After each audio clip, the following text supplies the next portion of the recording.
14ஆம் அதிகாரம். பின்பு நான் பார்த்தபோது, இதோ சீயோன் மலையின் மேல் ஆட்டுக்குட்டியானவரையும் அவரோட கூட அவருடைய பிதாவின் நாமம் தங்கள் நெற்றிகளில் எழுதப்பட்டிருந்த 144,000 பேரையும் நிற்க கண்டேன். அல்லாமலும் பெருவெள்ள இரைச்சல் போலவும் பலத்த இடிமுழக்கம் போலவும் ஒரு சத்தம் வானத்திலிருந்து உண்டாக கேட்டேன். நான் கேட்ட சத்தம் சுரமண்டலக்காரர் தங்கள் சுரமண்டலங்களை வாசிக்கிற ஓசையைப் போலிருந்தது. அவர்கள் சிங்காசனத்திற்கு முன்பாகவும் 4 ஜீவன்களுக்கு முன்பாகவும் மூப்பர்களுக்கு முன்பாகவும் புதுப்பாட்டை பாடினார்கள். அந்த பாட்டு பூமியிலிருந்து மீட்டுக் கொள்ளப்பட்ட 144,000 பேரே அல்லாமல் வேறொருவரும் கற்றுக்கொள்ளக் கூடாதிருந்தது. ஸ்திரீகளால் தங்களை கரைப்படுத்தாதவர்கள் இவர்களே, கற்புள்ளவர்கள் இவர்களே. ஆட்டுக்குட்டியானவர் எங்கே போனாலும் அவரை பின்பற்றுகிறவர்கள் இவர்களே. இவர்கள் மனுஷரிலிருந்து தேவனுக்கும் ஆட்டுக்குட்டியானவருக்கும் முதற்பலனாக மீட்டுக் கொள்ளப்பட்டவர்கள். இவர்களுடைய வாயிலே கபடம் காணப்படவில்லை. இவர்கள் தேவனுடைய சிங்காசனத்திற்கு முன்பாக மாசில்லாதவர்களாயிருக்கிறார்கள். பின்பு வேறொரு தூதன் வானத்தின் மத்தியிலே பறக்க கண்டேன். அவன் பூமியில் வாசம் பண்ணுகிற சகல ஜாதிகளுக்கும், கோத்திரத்தாருக்கும், பாஷைக்காரருக்கும், ஜனக்கூட்டத்தாருக்கும் அறிவிக்கத்தக்கதாக நித்திய சுவிசேஷத்தை உடையவனாயிருந்து மிகுந்த சத்தமிட்டு, தேவனுக்கு பயந்து அவரை மகிமைப்படுத்துங்கள், அவர் நியாய தீர்ப்பு கொடுக்கும் வேளை வந்தது, வானத்தையும் பூமியையும் சமுத்திரத்தையும் நீரூற்றுகளையும் உண்டாக்கினவரையே தொழுது கொள்ளுங்கள் என்று கூறினான். வேறொரு தூதன் பின் சென்று, பாபிலோன் மகாநகரம் விழுந்தது விழுந்தது, தன் வேசித்தனமாகிய உக்கிரமான மதுவை சகல ஜாதிகளுக்கும் குடிக்க கொடுத்தாளே என்றான்.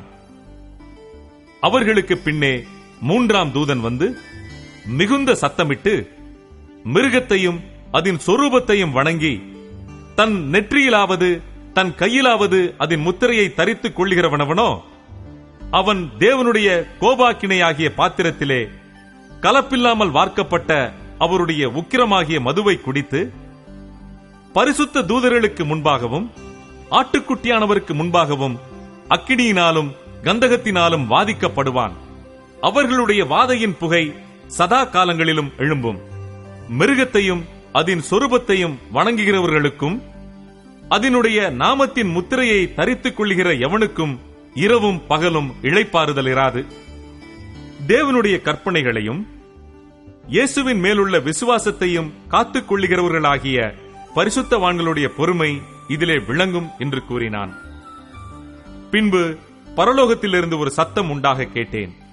அது, கர்த்தருக்குள் வரிக்கிறவர்கள் இது முதல் பாக்கியவான்கள் என்று எழுது. அவர்கள் தங்கள் பிரயாசங்களை விட்டொழிந்து இளைப்பாறுவார்கள். அவர்களுடைய கிரியைகள் அவர்களோட கூட போம். ஆவியானவரும் ஆம் என்று திருவுளம் பற்றுகிறார் என்று சொல்லிற்று. பின்பு நான் பார்த்தபோது, இதோ வெண்மையான மேகத்தையும், அந்த மேகத்தின் மேல் மனுஷகுமாரனுக்கு ஒப்பானவராய் தமது சிரசின் மேல் பொற்கிரீடத்தையும் தமது கையிலே கருக்குள்ள அரிவாளையும் உடைய ஒருவர் உட்கார்ந்திருக்கிறதையும் கண்டேன். அப்பொழுது வேறொரு தூதன் தேவாலயத்திலிருந்து புறப்பட்டு மேகத்தின் மேல் உட்கார்ந்திருக்கிறவரை நோக்கி, பூமியின் பயிர் முதிர்ந்தது, அரிக்கிறதற்கு காலம் வந்தது, ஆகையால் உம்முடைய அரிவாளை நீட்டி அறுத்துவிடும் என்று மிகுந்த சத்தமிட்டு சொன்னான். அப்பொழுது மேகத்தின் மேல் உட்கார்ந்தவர் தமது அரிவாளை பூமியின் மேல் நீட்டினார். பூமியின் விளைவு அறுப்புண்டது. பின்பு வேறொரு தூதனும் கருக்குள்ள அரிவாளை பிடித்துக் கொண்டு பரலோகத்தில் உள்ள தேவாலயத்திலிருந்து புறப்பட்டு வந்தான். அக்கினியின் மேல் அதிகாரமுள்ள வேறொரு தூதனும் பலிபீடத்திலிருந்து புறப்பட்டு வந்து கருக்குள்ள அரிவாளை பிடித்திருக்கிறவனை நோக்கி, பூமியின் திராட்சை பழங்கள் பழுத்திருக்கிறது, கருக்குள்ள உமது அரிவாளை நீட்டி அதன் குலைகளை அறுத்துவிடும் என்று மிகுந்த சத்தத்தோடே சொன்னான். அப்பொழுது அந்த தூதன் தன் அரிவாளை பூமியின் மேலே நீட்டி பூமியின் திராட்சை பழங்களை அறுத்து தேவனுடைய கோபாக்கினை என்னும் பெரிய ஆலையிலே போட்டான். நகரத்திற்கு புறம்பே உள்ள அந்த ஆலையிலே அது மிதிக்கப்பட்டது. அந்த ஆலையிலிருந்து 1600 ஸ்தாதி தூரத்திற்கு ரத்தம் புறப்பட்டு குதிரைகளின் கடிவாளங்கள் மட்டும் பெருகி வந்தது.